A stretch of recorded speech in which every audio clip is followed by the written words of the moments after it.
Hi. Hello, how you doing? Welcome back. I'm Matt, Sam.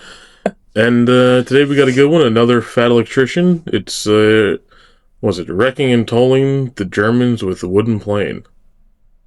Oh, okay. Was it wrecking and trolling the Germans with a wooden plane? I'll re-edit that. I can't A read. wooden plane that can fly? Yeah, the Mosquito.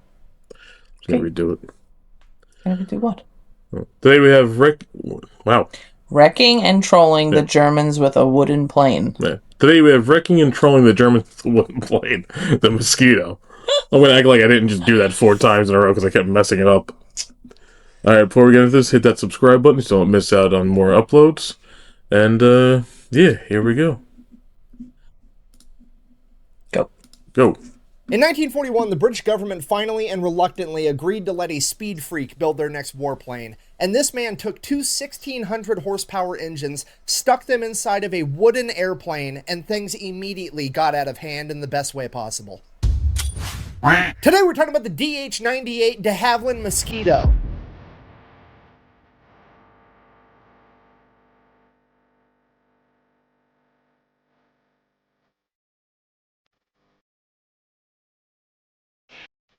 Okay. Apparently it's plane they use. Yeah. They. And while the official nickname is the Mosquito, it also goes by the Mossy, the Loping Lumberyard, the Wooden Wonder, and the Timber of Terror. And when something has that many different nicknames, you know it's going to be good. And just like so many other stories, this story too begins with a word from our sponsor, because this video is brought to you by my favorite sporting goods store, Shields. They've got a bunch of really cool retail locations all across the United States and an even better online store where you can get pretty much anything that has anything to do with going outside or being physically active. Or beef jerky. They have a bunch of beef jerky too. Anyways, if you use the link on my I've never website heard in of the them. description down below, you're going to get free shipping on your order. Let's get back to this video. Our story begins in 1909 with Sir Geoffrey de Havilland. He is 27 years old, he just got married, and he has spent his entire life working on, building, and designing cars and motorcycles. But now, they're just not fast enough. There's this new thing out, airplanes, and they can go even faster. So naturally, he's got to get him one of those. The only problem is, building a plane, as I'm sure you can imagine, costs a lot of money, even back then when they were just biplanes. So where's he going to get all this money? Well, he's going to do exactly what any self-respecting man would do. He's going to go to grandma for a 0% interest loan. And when I say a 0% interest loan, I mean he goes to his grandmother and asks for a, and I quote, advance on his inheritance. Straight up, Grandma, you need to fucking die or front me the money because I'm trying to make history over here. So Grandma, being the gangster that she is, decides that she's going to give little Geoffrey £1,000 for his airplane project. Now, full stop. £1,000, you're like, oh, $1,000, that's a lot of money. No, this is 1909. £1,000 back then is equivalent to like almost $200,000 American, okay? Like, Grandma is apparently loaded. So he gets all this money and he begins designing and making his own airplane. Can I have that, Grandma? 2 long years, the day finally comes that his airplane is finished and it's finally ready for its first flight. So he hops in, takes his plane up into the sky, and everything goes absolutely perfect right until he crashed it. The plane is completely destroyed, and like every other speed freak and race car driver I've ever met in my entire life, de Havilland just crawls out of the wreckage and was like, that's fun, let's do that again. He then proceeds to make his very own aircraft manufacturing company. Fast forward a couple of decades, de Havilland owns a very successful airplane company, and it's the early 1930s, and everybody is beginning to make their planes out of metal, but de Havilland isn't having it because he thinks that making planes out of metal is dumb. Obviously, I'm paraphrasing here, but he's basically like, metal weighs more than wood, which means that my plane is going to be slower by making it out of metal. Why on earth would I do that? To which the entire aviation community basically yells at the guy like, well, metal is stronger than wood, duh. And he's like, fucking, it's an airplane. What? Just don't run it into shit. It'll be fine. If you want strong, go build a tank. What are we even talking about here? Have you ever seen a fucking squirrel with knight's armor on? No, it doesn't make any fucking sense. So de Havilland's like, fine, I'm just going to have to prove it to these people. 1934, they're going to have the McRobertson Air Race. It's 11,200 miles from England to Melbourne, Australia. You have to fly all the way there. You can take any route you want. You can stop to refuel as many times as you want. There's this huge cash prize of £15,000. all the fastest airplanes on the planet are going to show up and try to win this race. So de Havilland creates a DH-98 Comet, ends up being the fastest plane in the world at this point in time, and obviously wins this race. And obviously, nobody cares because it's made out of wood, and they said that that's dumb. So nobody's going to learn anything from the point he just proved. Fast forward 1936, post-World War I, Germany is starting to rearm their entire country. Britain takes note, and they're like, wow, we should build up some weapons too in case they try something. So they put out a bid. They let all the aircraft manufacturers know that they're looking for a twin-engine medium bomber that's capable of carrying 3,000 pounds and cruising at a speed of 300 miles an hour. So there's money to be made with the government contract. All the airplane manufacturers flock to it and start putting in their bids and their designs for their planes. And pretty much all of them follow the conventional knowledge of how to build a bomber at this point in time, which was to have a humongous, powerful airplane made out of metal and absolutely covered in machine guns everywhere, because you need to be able to fire in all directions to fight off all the fighter planes that are going to try to shoot you down. And absolutely everybody follows that basic outline except for de Havilland. He decides that he's going to build a plane using a completely different ideology from everybody else. Instead of having a plane that's going to have armor and machine guns and be able to win a firefight in the air against other fighter planes, he's just going to avoid the firefight altogether. Because at the end of the day, the bomber's job isn't to shoot down fighter airplanes, it's to deliver the bomb. He's going to get rid of all the armor, all the machine guns, all the defensive countermeasures that other bombers have, and use all of his efforts to try to get this plane as fast as possible to just be able to outrun the firefight. Because you know what's better than getting shot at and having body armor on? Not getting shot at. Realizing that an ounce of prevention is worth a pound of cure, he's going to make this plane as fast as possible, and to do that, he's going to make it out of wood.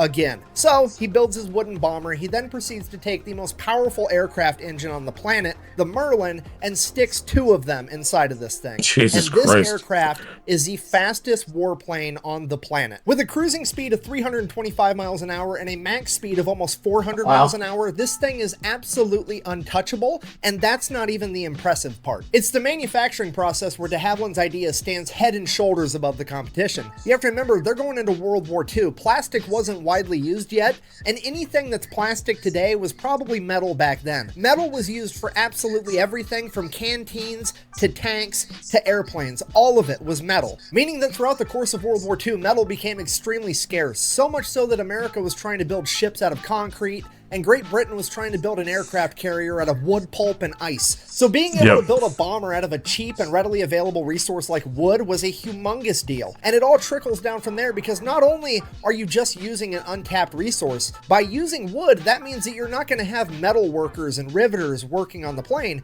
You're going to have woodworkers working on your plane, which at this point in time was a pretty much untapped labor pool that was still doing other stuff like building cabinets and pianos. They had no real way to contribute to the war effort, except now they do. And the list of benefits keeps going. I feel like I'm in an infomercial. But I'm not done yet. Because the Mosquito's plan is not to fight firefights in the air, but to simply outrun them, you know what the Mosquito doesn't need? Machine guns. You know what you don't need if you don't have machine guns? Ammunition. And you know what you also don't need if you don't have machine guns? People to fire the machine guns. So you're also saving guns, ammunition, and personnel, because the Mosquito only has 2 crew members. And you know what all those things do? They add weight to the aircraft, like over 1,000 pounds, meaning that now that all that's gone, the Mosquito can now carry an extra 1,000 pounds worth of bombs to drop on the enemy, which is actually what a bomber's job is. So just to recap, de Havilland has now delivered a bomber to the British government that is made out of a readily available resource with a brand new untapped labor pool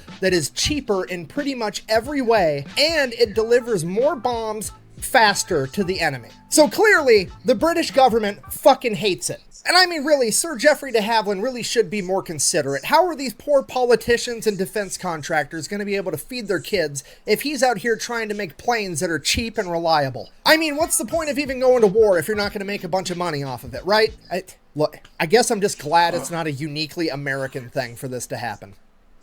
So all the other aircraft manufacturers are talking smack about de Havilland's idea. They're saying that it's basically a giant model airplane and that wood is not a suitable building material for a respectable plane and all this other stuff that they're desperately trying to come up with so that he doesn't win the bid. And that's when Lord Teeny Mittens, Beaverbrook over here chimes in. He's the Minister of Aircraft Production for all of Britain, and he just shuts the project down. I'm assuming it's because a giant model airplane would make his hands look even tinier. I've got these tiny hands, and that's gonna make them look even even tinier. In fact, the only person that even liked the idea of the Mosquito was the Air Marshal for the RAF, Sir Wilfrid Freeman, who also, by sheer coincidence, is the only man in this conversation that has flown planes in combat and presumably knows what he's actually talking about and doesn't have a vested financial interest in the outcome. Freeman is also responsible for the RAF ordering the Spitfire, the Hurricane, and the Lancaster bomber, as well as the development of the Merlin engine. Like, he's got a pretty good track record of picking amazing planes. So obviously we're going to listen to what Sir Wilfrid Freeman has to say, right? Wrong. 100% wrong. What we're going to do is we're going to have Lord Bitchmittens over here fire him, transfer him to a different department, and then take credit for all of his accomplishments and use that newfound status to kill the Mosquito project once and for all. Because politics. And that's pretty much it. 1937, the British government told de Havilland, kick rocks, we're not interested. We're going to move on with our life. Fast forward, 1940, World War II has in fact kicked off, and it is not looking that great for the British because we are right in the middle of the Battle of Britain. Okay, if you don't know, the Battle of Britain, also known as the Air Battle for England, was basically the Germans were bombing Britain every day for about 3 months straight. Britain was obviously sending up their air force to fight back. Both sides lost thousands of people. Destroyed the whole country pretty much. Okay, if you're not picking up what I'm putting down, I'm trying to tell you the RAF is now short a bunch of planes and a bunch of pilots, and there's really no way of replenishing the amount of planes because metal is extremely scarce, as well as the manpower to make the planes anyways. If only there was some type of plane that they could make out of an alternative material to metal that had a completely different labor force to build it. Oh wait, we had that literally the entire time. We just didn't want to use it because of politics. Perfect. So the British government finally reluctantly orders 50 of them. So de Havilland gets to work right away, builds all these planes, turns them over to the RAF. The RAF then starts practicing with them, and the pilots absolutely love them. The only problem is they're a little bit hard to take off and land, which makes sense because they're basically a paper airplane with a fucking V8 attached to them. So the decision gets made that only the best pilots are going to be allowed to fly these things. Hold on. How are these things built without just having the wings just snap right off? Like, what kind of wood are they using here? And also building techniques, because in my head, like, won't the G-forces and all that just rip the whole thing apart? Well, it's also they had to make it very, very thin wood because they had to have it curve also.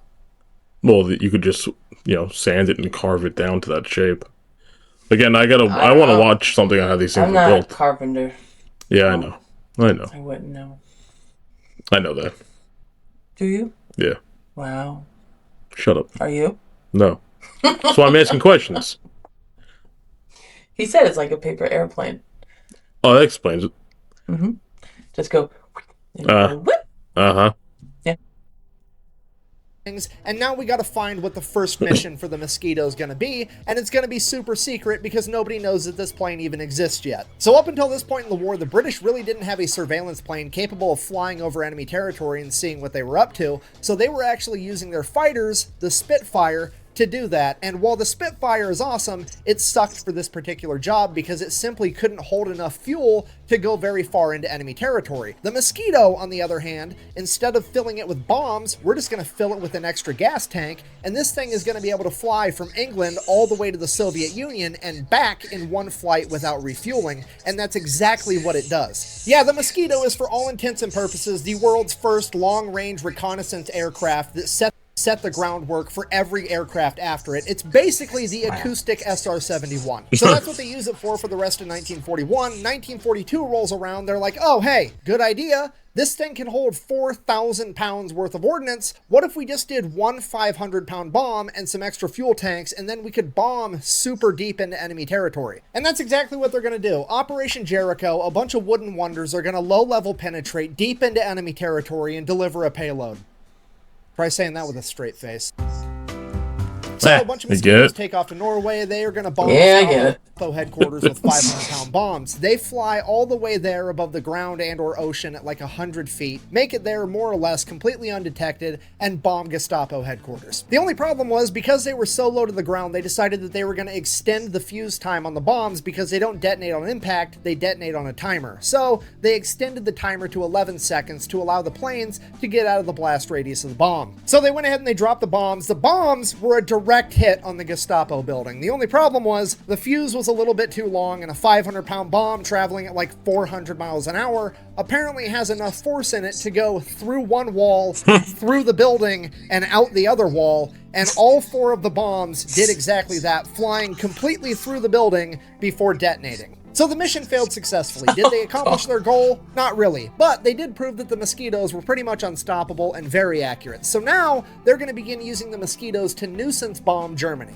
Every night they're going to begin sending out swarms of Mosquitoes to bomb Germany on their own home turf to begin weakening their morale. And with the Mosquitoes, this works for some reason way better than any other plane was ever able to do it. Like, the Mosquitoes rarely ever get caught when they're dropping bombs. So they're kind of like, okay, well, let's try a bigger bomb then. And the RAF starts using the Mosquito to drop the 4,000-pound blockbuster bomb. Jesus. They then proceeded to do that every single night for 220 nights straight, earning it the nickname the Berlin Express. And then somebody at the RAF finally puts together the fact that maybe the Mosquitoes are so successful at not getting caught on their bombing runs, not necessarily because it's nighttime and not necessarily because they're really fast, but because they're made out of wood, and wood doesn't give off nearly as strong of a radar signature as metal does. Which means it stands to reason that they would have just as much success bombing during the day as they would at night. Which, if successful, is going to be extra demoralizing, because at this point in time, everybody understands that there's never bombing raids during the daylight, because the fighter jets would be able to take them out immediately. But in the case of the Mosquito, if they don't get picked up on radar, nobody might scramble the fighter jets until it's too late. So the RAF, with their immaculate sense of British humor, realize that this is a very rare opportunity to troll the enemy that they cannot afford to waste. So British intelligence finds out that January 30th, 1943, the Nazis are going to be holding a humongous rally to celebrate their 10-year anniversary of coming to power. It's going to be huge. Hitler's right-hand man, Hermann Göring, is going to be there giving a big speech. They're going to put the entire thing out on the radio waves so the whole country can hear it. It's going to be a huge morale boost to the Nazis. And it probably was, right up until the RAF sent out the Mosquitoes and bombed all of the broadcasting towers for Berlin, so the entire country just got to hear explosions, screams, and then the radio cut out forever. And then the British turned it into an entire propaganda thing, because not only are we hitting you on your own home turf in broad daylight, it's also in a wooden plane. So the Nazis are absolutely furious. They want to retaliate, so they ramp up air raids on Britain. The only problem is they can't really pull them off in daylight, but it is 1943, so they have figured out how to put radar in their individual fighter planes, meaning that the night raids are going to be far more successful than they ever were before. Or so they thought, because guess what? The British have a plane that's pretty much immune to radar. So they take the Mosquito bomber and they turn it into the bomber fighter by putting 4 20mm machine guns in the nose, plus another 4 Browning machine guns in the nose, and then send them out as night fighters, and they proceed to absolutely wreck the Luftwaffe in night combat, because they can't be seen by radar and they have radar to see them. Then, after seeing how incredibly good the Mosquito was at night fighting, the RAF had another brilliant idea. What if they sent out a bunch of Mosquito night fighters to wait above German airfields, and then sent out regular bombing raids with regular bombers, and when those bombers got picked up on radar, they would scramble the German fighters to go up and intercept them, but the Mosquitoes would already be above them and literally spawn kill the Germans the second they got in the air. Not only did this work, it virtually shut down the Luftwaffe's ability to operate at night altogether, and the British were able to bomb Germany completely unopposed. At this point, Hermann Göring is sitting in his office like, Fine, I'm cool. Cool. Okay, and you have to remember, Hermann Göring in World War I was a fighter pilot. He scored 7 kills in World War I, making him an ace. So, like, the whole aerial combat thing is like his ballpark. So the fact that the RAF is having a warheads on foreheads extravaganza and there's nothing he can do about it is driving him absolutely insane. And then you sprinkle on top the fact that he's over there with his superior German engineering, and the RAF is just dunking on him and his men in what amounts to a Pinewood Derby plane. This man is about to lose his mind. So he creates a special division of the Luftwaffe whose sole purpose is to find and destroy the Mosquitoes. Okay, they're already struggling in the war, and this man has now just cut out an entire section of his Air Force to do nothing but hunt down these wooden planes and try to destroy them. Needless to say, it fails miserably. So at this point, Hermann Göring's like, well, if I can't beat him, I've got to join him. So he orders his men to build him a wooden plane. And they straight up copy the Mosquito. Like, so much so that they also call it the Mosquito, but they just spell it with a K. Like, straight up, yeah, you can copy my homework, but make it look a little bit different. That's what they did. So they get the Mosquito with a K built, and to the surprise of absolutely nobody, it's a pretty awesome plane. But then guess what happens to it? You're never gonna guess what happens to the German Mosquito. A bunch of high-ranking Nazis, politicians, get together and they're like, I don't think a wooden plane's a good idea. I want big metal Of course. planes with metal armor and a bunch of machine guns all over them, because that's You the learn way to nothing. go. The same political BS that shut down the British Mosquito 10 years prior is now holding up the Nazis. So much so that they don't even get their first test flight in until June of 1944, which is way too late in the war for the Nazis to begin making a new type of plane and mass producing it. So that's it. The Germans never really got their version of the Mosquito. They ended up losing World War II. Everybody lived happily ever after. Yeah. So I guess while it was dipshit politicians with feeny hands that prevented the British from getting the Mosquito on time, it was also dipshit politicians that prevented the Nazis from getting the Mosquito on time. So everything kind of equals out in a weird roundabout kind of way. In conclusion, the de Havilland Mosquito at a glance might appear to be this one-off weird thing that happened one time during World War II. But in reality, it is probably the single most important and influential aircraft in aviation history. You see, all planes today are not built with the ideology that they need to have armor and machine guns in order to take a hit and return fire, or at least most of them aren't. They would pretty much all much rather be so fast that they can't be caught, or so sneaky that they never get seen. And that entire strategy was pioneered by a wooden plane in World War II known as a de Havilland Mosquito. Thank you for watching. Best way to support the channel is go buy some merch over at thefatelectrician.com. Quack bang out. Also, the more I study history, the more absolutely positive I become that all politicians are morons, and I'm pretty sure the only reason they have to run for office is because they can't walk and chew bubblegum for office. Okay, no, seriously. It's like the saying, oh, you can lead a horse to water, but you can't make him drink. Ha ha ha. Except the horse is somehow your boss that you're, for some reason, partially responsible for hiring, but also you have no authority to fire. And now the horse is like making all these amazing stock trades with top secret information that only the horse could know, which is illegal, but also the horse gets to determine what's illegal, so you have no standing to do anything about it, even though you hired the horse and now you can't fire it. Go buy a shirt at thefatelectrician.com. Thanks. I wonder if they have any wooden planes now. I mean, I doubt it, but I don't know. They probably still have it somewhere. Might use it for something. I don't know. That's crazy. 10 years later, they still say no after all the damage that it's done. Yeah, right. They didn't learn anything. Nope. They didn't learn shit. That is pretty cool. That's an awesome little plane. Yeah. All right, hit that subscribe button, guys. We're going to keep watching some more. These are awesome. All right, thanks. Thanks. Bye. Bye.